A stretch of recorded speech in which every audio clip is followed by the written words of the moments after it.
여름에 그 벌레가 많을 때 그 벌레를 처치하기 위하여 그 벌레 등을 밖에다 달아 놓습니다. 전기를 연결해서 불을 켜 놓으면 벌레들이 그 전등으로 들어와 타 죽습니다. 벌레들은 본래 주광성, 빛을 지향하거나 불을 지향하는 성향이 있기 때문에 주광성 성향 때문에 결국 그 벌레 등으로 죽는 줄도 모르고 뛰어들죠. 그래서 함부로 행동하거나 위험한 줄도 모르고 뛰어드는 사람을 불나방 같다라고 표현하는 말도 있습니다. 벌레들에게 빛은 필요합니다. 그런데 이 빛은 그들을 죽이는 빛인데도 불구하고 마치 자신의 목표인 양 달려들다 벌레들이 안타깝게도 그 전등불에 타 죽는 모습을 우리는 보고 있습니다. 사람들도 이와 비슷한 면이 없지 않습니다. 무엇이 필요한지 또 무엇 때문에 사는지 그런 것도 모르다가 그냥 열심히만 살아갑니다. 그러다 어느새 지쳐있고 목표도 없이 삶의 지향점도 바르지 않은 채 살아가다 보니 누리지 못해서 지쳐있고 또 목표와 그 방향을 정해놓았음에도 불구하고 성취 이후에도 무력감과 또 허무함 때문에 지쳐있는 사람들을 보게 됩니다. 삶의 목표를 이루지 못한 사람들은 그래도 목표를 이루면 행복하겠지라고 말하지만 소기의 목적을 달성한 사람들을 인터뷰한 많은 연구 논문들을 보면 성취하기 전보다 성취한 이후가 더 허무하고 무력감이 있다라고 말하는 사람들이 많음을 보게 됩니다. 이것은 뭔가 잘못 살아가고 있다는 거죠. 그런데도 불구하고 일반적으로 사람들은 그 목표를 어떻게 보면 성취한 이후에도 허무해질 수밖에 없는 목표를 인생의 가장 중요한 곳에 두고 살아갑니다. 그것을 학자들이 나누기를 1차적 목표와 2차적 목표, 1차원적 목표, 2차원적 목표 이렇게 표현을 하고 있습니다만은 1차적인 목표는 주로 소유와 관련된 겁니다. 돈이라든지 혹은 부동산이라든지 그리고 무형의 건강이라든지 지위라든지 이런 것을 소유하기 위하여 1차적 목표를 갖고 살아가는 사람들이 있다는 겁니다. 이것은 수량화, 물량화하기가 쉽기 때문에 내가 어느 정도 지금 달려가고 있는지, 예를 들면 10억을 모으기로 했다면 지금 내가 3억을 모았다면 앞으로 7억을 더 모아야 된다든지 이런 수량화, 물량화가 될 수 있기 때문에 사람들은 쉽게 이 목표를 정한다고 합니다. 그런데 따지고 보면 이 소유는 인생의 목표가 될 수가 없습니다. 목표라는 것은 그것을 이루었을 때 훌륭한 결과가 나와야 되고 그것을 이루지 못했을 때는 훌륭한 결과가 나오지 않아야 하는데 이 소유와 관련된 돈, 건강, 부동산 혹은 지위 같은 것들은 이룬 사람들, 가진 사람들이 안 행복할 수도 있고 또 반대로 얘기하면 그것을 가지지 않은 사람들에게도 행복한 경우가 나타나기 때문에 이것은 단지 수단에 불과한 것이지 조건에 불과한 것이지 인생의 목표와 지향점이 될 수는 없다는 것을 우리는 보게 됩니다. 또 2차원적인 목표를 갖고 살아가는 사람들이 있는데 그 2차원적인 것은 주로 만족감과 연결된 것이라고 합니다. 사랑받음, 또 사랑함, 인정받음, 성공, 명예 이런 것들입니다. 명예를 가졌을 때 가지는 만족감이 있고 사랑을 하거나 사랑을 받았을 때 가지는 만족감이 있고 성공했을 때 인정받았을 때 가지는 만족감들이 있습니다. 그런데 이것은 수량화 혹은 물량화 할 수가 없습니다. 또한 사람들마다 기준점이 다 다릅니다. 그래서 이것을 말할 때는 동일한 것을 말하는데도 사람들끼리 서로 다른 것을 말하죠. 앞에서 열거한 사랑받음이라든지 인정받음이라든지 성공 이런 것들은 우리의 삶을 윤택하게도 합니다. 성공한 사람에게 기쁨이 있고 사랑받는 사람에게 기쁨이 있습니다. 그런데 이것은 한시적이고 제한적입니다. 자기가 목표했던 어느 학교에 들어갔다 합격했을 때 정말 기쁘죠. 그런데 그 기쁨이 4년 내내 갑니까? 안 갑니다. 일시적입니다. 어떤 사람을 사랑할 때도 그 사랑하는 감정이 영원할 줄 알고 결혼했는데 결혼하고 났더니만 이혼하는 사람들은 왜 그렇습니까? 사랑하지 않아서가 아니라 그 사랑의 감정은 일시적이고 제한적이고 한시적이라는 거죠. 학자들의 연구에 의하면 대략 한 900일 정도가 유효기간이다. 불타는 사랑의 유효기간은 3년이다 라고 하는데 요즘 보니까 더 짧아진 것 같습니다. 3년도 안 돼서 헤어지는 사람들이 많은 걸 보니까 말입니다. 결국 이 얻는 만족감은 한시적이고 제한적입니다. 우리의 인생이 참으로 잘 가기 위해서는 영원한 목표와 영원한 지향점이 있어야 됩니다. 그것을 가져야만 생명을 얻고 그것을 가지지 못하면 생명이 없는 분명한 것이 있어야 되고요. 또한 그것을 누릴 때는 그 만족감이 영원히 가야 됩니다. 그냥 한 달 좋았다가 두 번째 달부터 기분 나빠지는, 혹은 석 달이 지나고 오면 내가 그런 적이 있었나라고 잊어버리는 그 만족감이 아니라 영원히 기쁨을 누리는 바로 영원의 기쁨을 우리가 가져야 합니다. 그런데 사람들이 방금 열거해드린 1차원적인 목표, 또한 2차원적인 목표, 간단히 말하면 소유와 만족을 중심으로 인생을 살아가다 보니까 자꾸 허무해집니다. 이루지 못한 사람들은 이루지 못한 대로, 이룬 사람들은 이룬 대로 허무함을 갖고 살아갑니다. 그래서 오늘날 이 시대는요, 그 허무함을 갖고 살아가는 사람들이 그 다음에 찾게 되는 3차원적인 목표가 있는데, 그게 뭐냐면 본능적인 쾌락이랍니다. 스포츠를 통해서 스포츠에 중독이 된다든지, 혹은 도박, 술, 마약에 중독되어 살아가는 이런 모습들이 바로 1차원적, 2차원적 목표를 이루거나 이루지 못했거나 그 안에 일어나는 허무함, 무력감, 이런 것을 해결하기 위하여 자기도 모르게 중독되어 가는 것이 바로 3차원적인 것이라고 합니다. 방금 이렇게 설명을 드릴 때 우리의 인생의 목표가 1차원적인 소유도 아니요, 2차원적인 만족감도 아니요, 3차원적인 본능적인 쾌락도 아님을 우리가 알고 있습니다. 그런데도 불구하고 정말 내 인생에 필요한 것이 뭘까? 내 인생을 복되게 하는 것이 뭘까라는 질문에 우리는 쉽게 답을 하지 못합니다. 제가 어느 모임에 가서 이렇게 질문을 했습니다. 그분의 이름과 존칭을 생략하고 당신이라고 하겠습니다. 당신은 무엇을 위해서 살아갑니까? 사람이 무엇으로 삽니까? 당신은 무엇을 위해서 삽니까? 이런 질문은 오늘 이 시대에 우리들만 던지는 질문이 아니죠. 고래로부터 계속 되어진 질문이었고, 제정 러시아 시대에 이 톨스토이라는 사람은 그 질문을 이야기의 형태로 책을 엮었습니다. 그래서 그 단편 한 7, 8편이 들어있는 책을 내면서 그 책의 이름을 사람이 무엇으로 사는가라고 정했습니다. 그 이야기 중에 토지와 관련된, 소유와 관련된 이야기가 나오는데, 그 제목은 사람에게 땅은 얼마나 필요한가입니다. 이미 다 알고 있는 이야기지만 조금 내용을 간추려 보면, 이야기 속에 등장하는 이 바홈이라는 농부는 1차원적인 목표와 2차원적인 목표를 동시에 갖고 있는 사람이었습니다.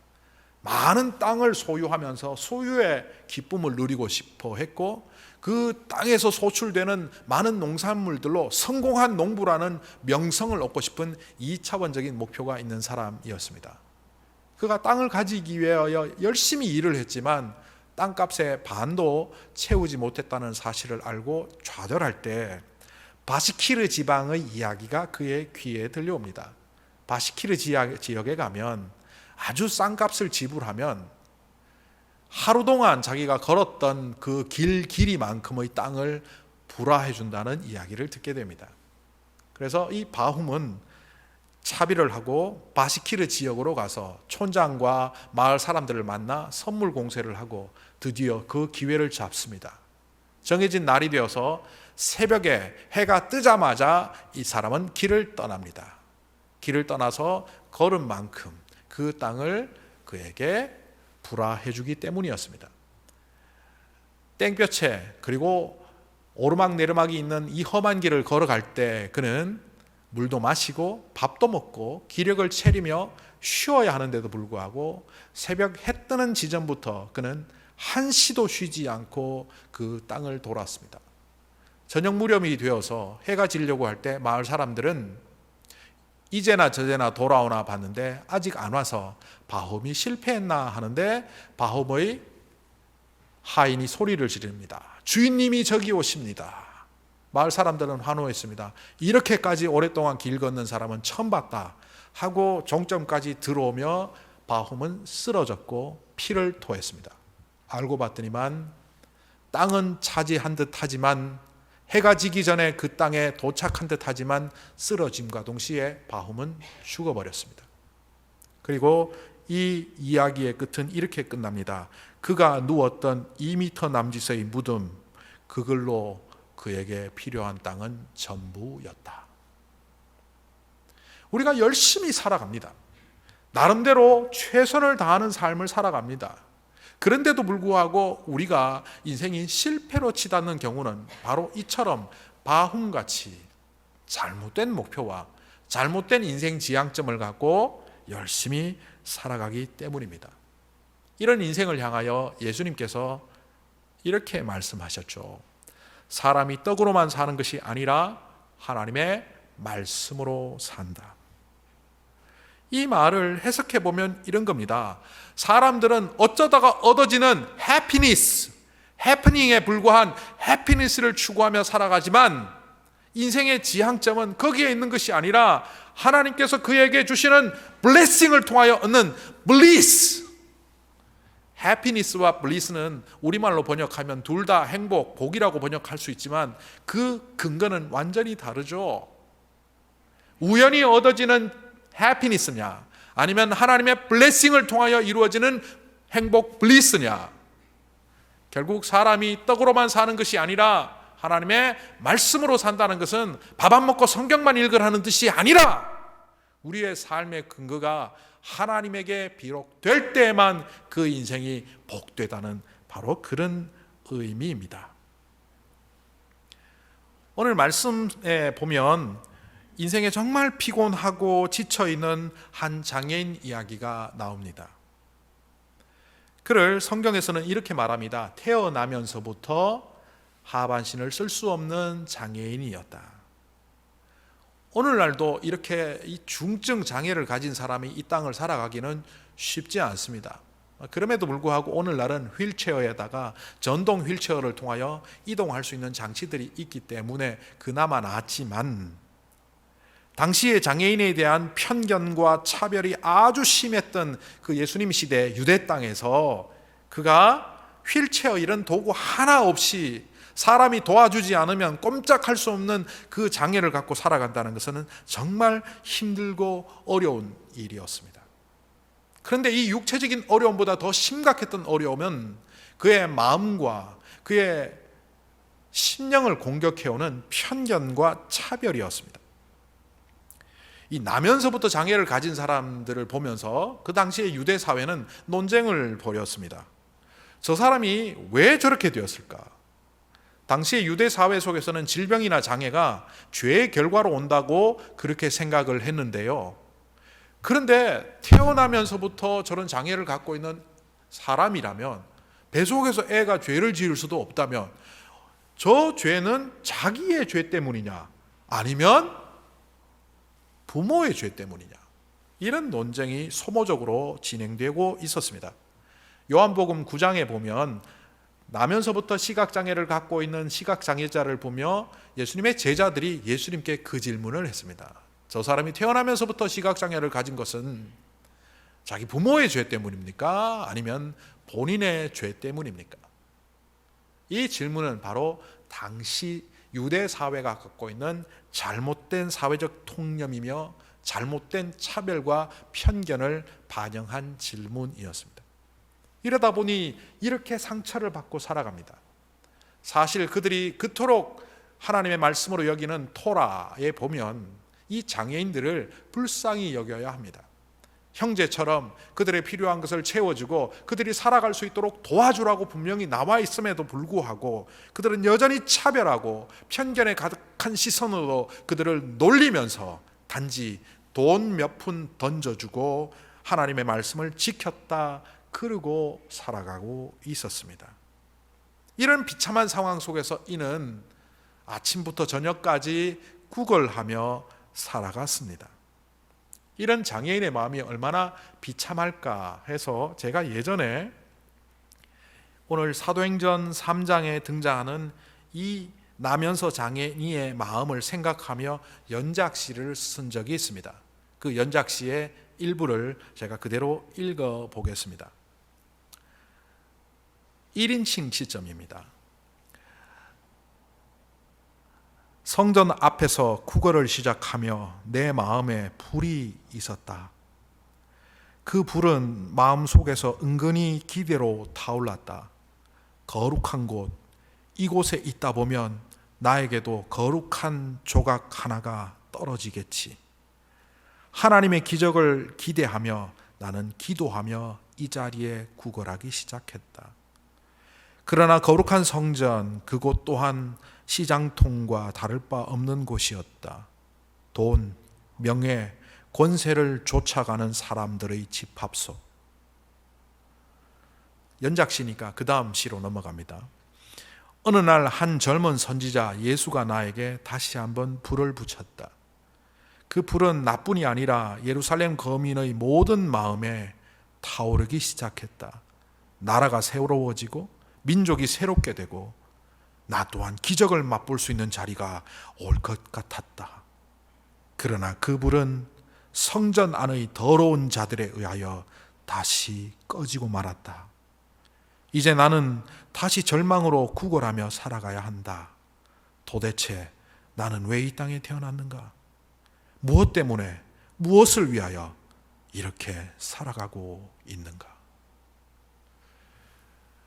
누구나 바른 삶의 목표를 갖고 살아가기를 원하지만 이 장애인처럼 억압된 상황이 그걸 자유롭게 만들어 주지 않습니다. 어린 시절 꿈이 있었지만 사회인으로 살아가다 보면 그 삶의 무게와 삶의 풍파가 우리를 가만히 두지 않기 때문이죠. 어떤 때는 하나님 앞에서 숭고했던 꿈도 가져봅니다. 하나님 나라를 위하여 헌신하겠다는 목표도 세워보지만 어느새 불나방이 되어 세속적 불꽃 속으로 타들어가는 우리 자신을 보게 된다는 말입니다. 오늘 말씀 속에 등장하는 아름다운 문, 그러니까 과거에 우리가 성전 미문이라고 했던 그 앞에 구걸하는 이 장애인도 성전에 가면 거기서 뭔가 거룩한 것을 얻을 수 있을 것이라는 기대로 왔을지도 모릅니다. 그런데 구걸하는 인생을 살아가다 보니 어느새 자기는 아무것도 아니고 사람들에게 내버려진 존재, 단지 그들이 던지는 돈 몇 푼에 목숨을 연명해야 되는 보잘것없는 존재라는 사실을 깨달으며 낙심하고 있었을 겁니다. 지금 이 사람은 늘 성전 미문 앞에 와서 구걸한 것으로 볼 때 지금 이 시점으로 얼마 되지 않았던 예수님의 사건을 그 또한 경험했을 겁니다. 예수님의 이야기를 들었을 것이고 그분의 성전에서 전하는 말씀을 전해 들었을 것이고 또한 그분이 하시는 능력 행함을 바라보며 자신의 몸도 고쳐질 수 있지 않을까, 이 나라가 새로워질 수 있지 않을까 예수님께 희망을 두며 다시 한번 꿈을 가지는 시절도 있었을 겁니다. 그러나 십자가로 죽으시는 그 사건 이후 예수님은 그들에게 나타나지 않았고 이 장애인 또한 무력한 삶 속으로 들어가 다시 그렇게 살았습니다. 그러다 보니 거룩한 불꽃은 마음에서 사라졌고 그는 이제 돈 한 푼에 목숨 거는 그런 세속적인 인생을 살 수밖에 없었습니다. 5절에 이렇게 나옵니다. 그 못 걷는 사람은 무엇을 얻으려니 하고 두 사람을 빤히 쳐다보았다. 베드로와 요한이 그에게 다가오며 말을 걸 때 그 장애인 거린의 시선은 그래 네가 뭐 돈 좀 나한테 줄 거냐? 라는 그 시선이었다는 거죠. 행색을 보아하니 남루하기 짝이었고, 그래 너희들은 나한테 몇 푼 못 주겠구나 라고 실망스러운 생각을 갖고 그들을 빤히 보며 평가하는 안목으로 있었다는 그런 의미입니다. 바꾸어서 얘기하면 이 무력한 삶을 사는 장애인은 이제 돈밖에 모르는 사람이 되었고, 사람을 볼 때마다 돈으로 본다는 거죠. 아, 저 사람은 2푼 주겠군, 이 사람은 1푼 주겠다, 이 사람은 1푼도 못 주겠다. 과거에 델리 가게 운영하시는 우리 성도님이 그런 얘기하는 걸 들은 적이 있습니다. 목사님, 저는요 델리 가게 한지 10수년이 넘어가면서 이 사람이 들어오면 물건을 살지 길을 물을지 대번에 알 수 있습니다. 많이 사갈지 적게 사갈지 그것도 알 수 있습니다. 그래서 이것저것 막 묻기만 하고 물건 안 사간 사람은 대번에 제가 판단을 하고 그에 맞게 대우를 합니다. 이 거린의 입장에서 사람을 평가하는 것은 그 사람들이 던져주는 돈 몇 푼으로 평가하는 그런 모습을 갖고 있는 거죠. 이 거린만 그렇습니까? 우리도 이 땅을 살아가면서 세속적인 안목을 갖고 살아가다 보면 사람들을 대할 때 이 사람이 나를 잘 대해줄까? 이 사람이 나한테 도움이 될까? 도움이 되지 않을까? 아, 저 사람은 상대하지 말아야 되겠구나. 그런 편견과 차별의 시선으로 사람들을 평가하며 만나고 있다는 사실을 여러분도 모른 채 그렇게 되고 있다는 사실을 알아야 합니다. 그런 세속적인 안목을 갖고 있는 그 사람 앞에 두 사람이 나타났습니다. 그 사람은 다름 아닌 베드로와 요한입니다. 베드로는 과거에 자신을 드러내고 싶어서 안달하던 사람이었습니다. 인정받아야만 행복했고 성공해야만 행복하다고 믿었던 사람입니다. 그래서 어떤 때는 자기 내면에 없는 것까지 있는 척하며 살았습니다. 함부로 섣불리 말했고, 그러다 보니 예수님께 나는 절대로 배신하지 않겠다고 해놓고 배신해버리고 도망하고 주님을 실망시키고 자기는 좌절하며 그렇게 나락으로 떨어지는 세속적인 욕망을 갖고 살아가던 사람이었습니다. 과거에 그런 사람이었던 베드로가 요한과 함께 성전 미문에 허무한 삶을 살아가고 있는 이 장애인 앞에 서서 그에게 이렇게 말을 합니다. 우리를 보세요. 과거에 그였다면 내가 누군지 압니까?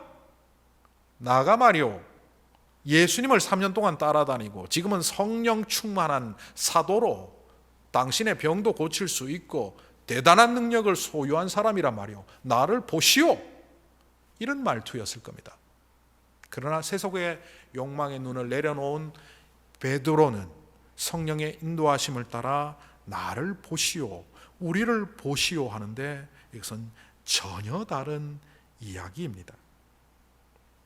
어떻게 알 수 있느냐 하면 사도행전 3장 12절에 이렇게 나옵니다. 이 병자를 고치고 난 후에 사람들의 온 주목이 베드로에게 집중되던 그때에 베드로가 이렇게 말을 합니다.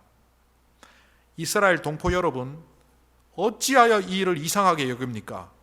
또 어찌하여 여러분은 우리가 우리의 능력이나 경건으로 이 사람을 걷게 하거나 한 것처럼 우리를 그렇게 바라봅니까?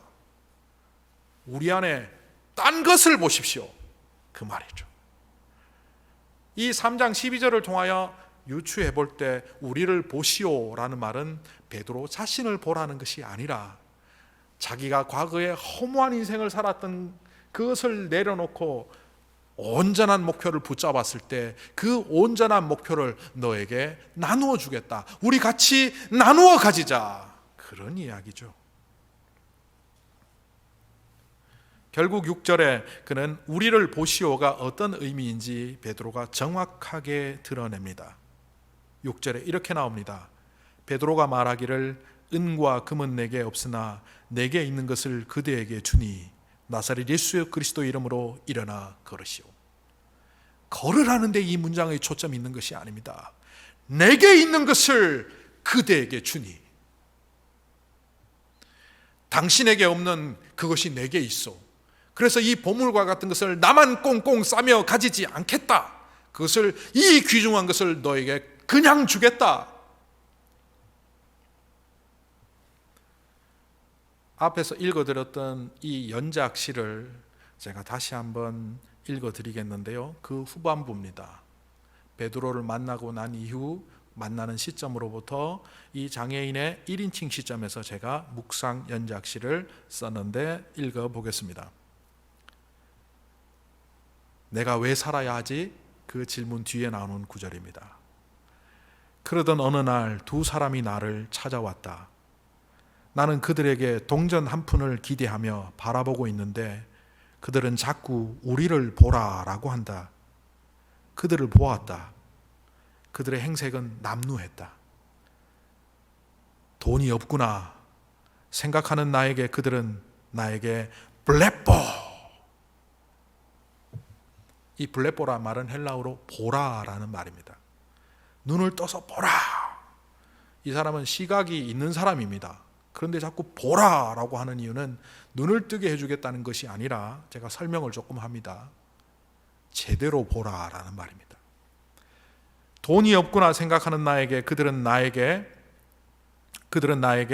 블레뽀, 보라고 한다. 그러나 그것은 마음의 눈으로 보라는 것이다. 깨달으라는 것이다. 무엇을 보고 무엇을 깨달으란 말인가? 자신을 보라면서 자신들이 아닌 다른 것을 보라니 이 무슨 말인가? 그러나 이상하다. 그들을 통해 내 마음에 평화가 온다. 다시 내 마음이 불타오른다. 이전에 예수라는 사람이 일으켰던 그 불꽃이 내 마음에 타오르기 시작한다. 결국 베드로가 말했던 우리를 보시오라는 말은 예수 그리스도를 보라는 말입니다. 히브리서 12장 2절에 이런 구절이 나옵니다. 믿음의 주요 온전케 하시는 이인 예수를 바라보라.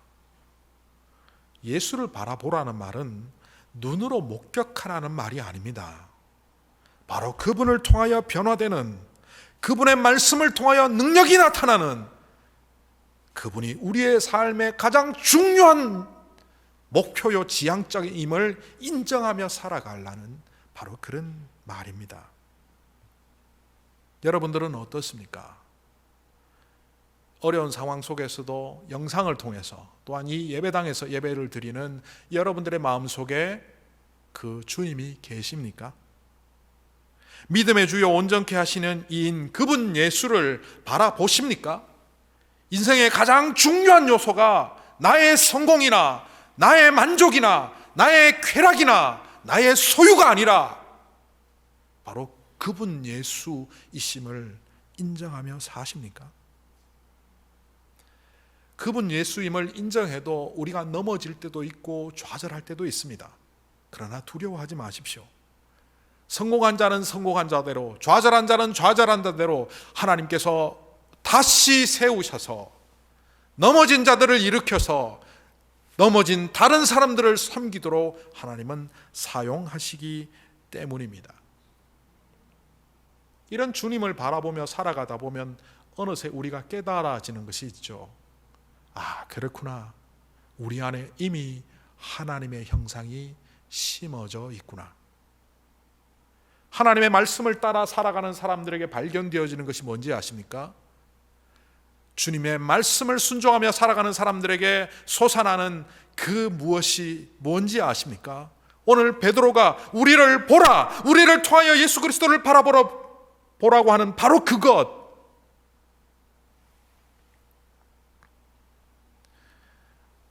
어느새 우리는 귀한 존재가 되었다는 것입니다.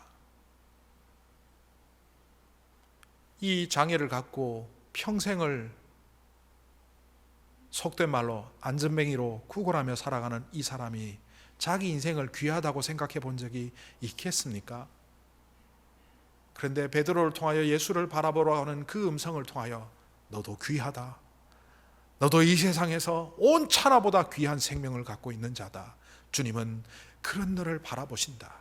그러니 너도 주님을 바라보라 하는 음성이 전달되었습니다. 그래서 이 사람의 삶의 형태가 바뀝니다. 육체적인 장애가 극복이 됩니다. 외형적인 것이 바뀌었을 그것보다 더 중요한 것은 그의 내면적인 목표가 바뀌었다는 겁니다. 만약 장애가 고쳐진 다음에 그가 내면적인 것이 안 달라졌다면 어디로 갔겠습니까? 내가 이 걷지 못하는 것을 놀렸던 자들에게 가서 내가 이제 걸을 수 있다라고 자랑할 거다. 내가 지금까지 걷지 못해서 하지 못했던 일들을 하기 위하여, 쾌락을 위하여 시장통으로 밖으로 뛰어다니며 나는 마음껏 뛰리라 했을 겁니다. 그런데 그는 온전히 베드로를 통하여 주님을 바라본 결과 육체가 고쳐지고 외면이 바뀌고 그리고 내면마저 바뀌었습니다. 8절에 이렇게 말합니다. 그가 벌떡 일어나서 걸었다. 그는 걷기도 하고 뛰기도 하였다. 그리고 하나님을 찬양하면서 다른 곳이 아닌 그들과 함께 성전으로 들어갔다. 제가 몇 개의 단어를 추가해서 8절을 읽었습니다. 다른 곳이 아닌 하나님의 성전으로 뛰어갔다. 성도는 이 땅의 꿈이 아닌 하늘의 꿈을 좇아야 합니다. 하나님께서 우리에게 복을 주십니다.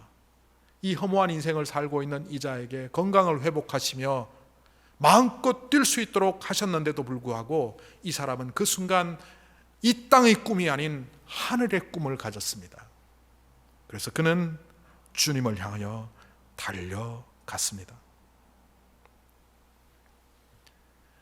베드로와 요한이 자기의 욕망을 쫓아 살았다면 그들은 이 허무한 인생을 살고 있는 사람에게 그 꿈을 나누어 줄 수가 없었을 겁니다. 하나님의 꿈을 갖고 산다는 것은 욕망을 실현하기 위하여 하나님을 이용한다는 뜻이 아니라 바로 내가 하나님의 도구가 되어 하나님의 그 꿈이 이 땅에 퍼져가기를 원한다는 바로 그것입니다. 제가 한국에서 사역할 때 이야기를 조금 하겠습니다.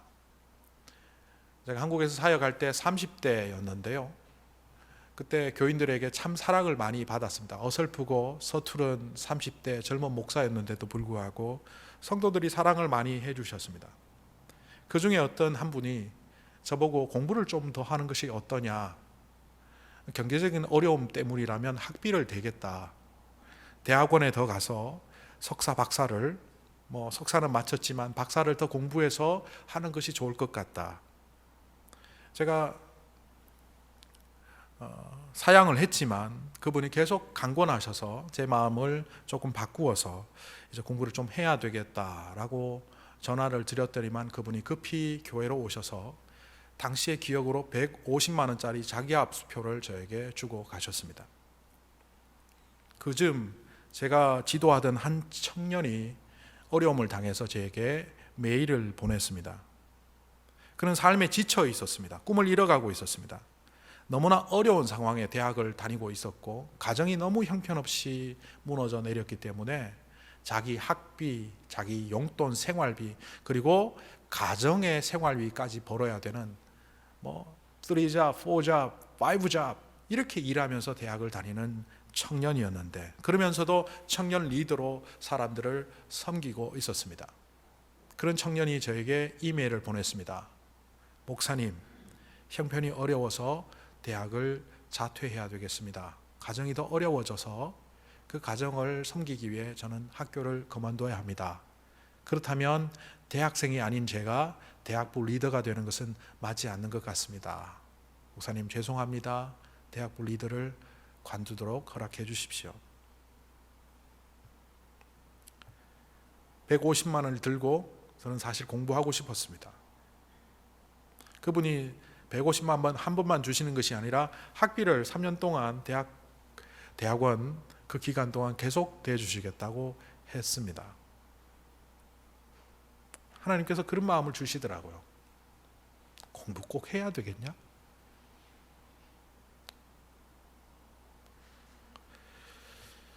집사님께 전화했습니다. 그리고 양해를 구했습니다. 이 친구가 대학을 졸업할 때까지 학비를 좀 대주십시오. 저는 그것으로 박사학위를 따겠습니다.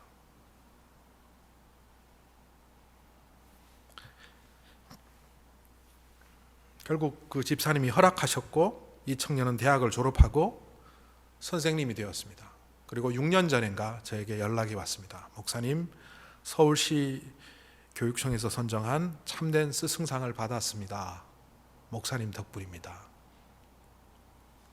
그리고 이 청년이 지난 5월 24일 지난달에 스승의 날이라고 또 메일을 보내왔습니다. 그 사람의 허락을 받아서 그 메일의 일부를 여러분에게 읽어드립니다.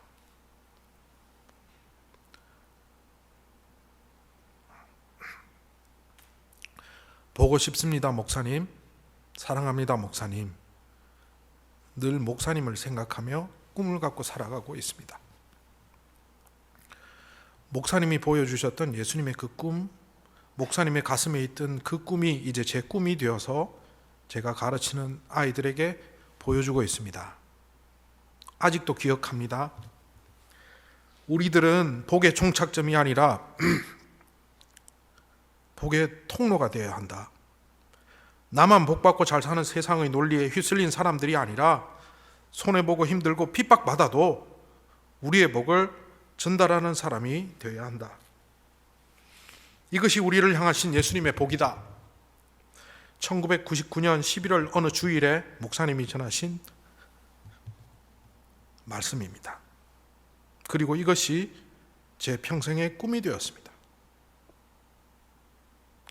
저는 이 메일을 받고 너무 부끄러웠습니다.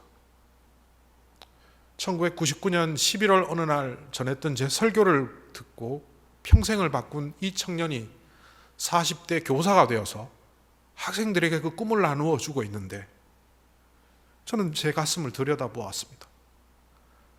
나에게 과연 이 꿈이 있는가?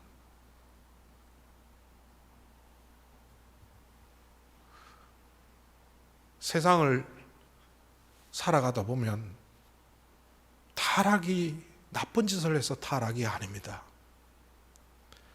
하나님의 꿈을 잊어버리고 그냥 자기만 생각하고 내가 복받고 잘 사는 것이 전부인 것처럼 그것이 믿음 생활인 것처럼 살아가는 그 모습이 타락입니다.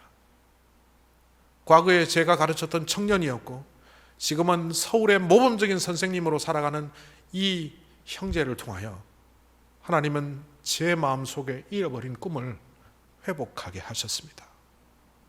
그리고 죄송합니다. 제가 잃어버린 꿈 때문에 여러분에게 그 꿈을 전달해 주지 못해서 죄송합니다. 그러나 오늘 이 베드로가 이 장애인에게 하나님의 꿈을 보여주었던 것처럼 오늘 이 말씀을 통하여 저와 여러분이 하나님의 꿈을 회복하기를 바랍니다. 그래서 하나님께서 우리를 통하여 주님의 정의가, 주님의 공의가 이 땅의 강물처럼 흐르게 하시려고 하는 그 꿈을 종착점이 아니라 복의 통로로 우리가 되어지기를 바랍니다. 우리의 삶의 무게가 만만치 않습니다. 시대적 어려움이 만만치 않습니다. 그러나 그것이 우리의 핑계가 되고 우리가 우리의 이유가 되지 않고 그 모든 것을 뛰어넘어 우리를 살아가시고 인도하시는 그 주님을 내가 경험할 뿐만 아니라 우리를 통하여 이 땅에 보여주는 복의 통로가 되는 성도의 꿈을 회복하는 우리 모두가 되기를 간절히 소망합니다.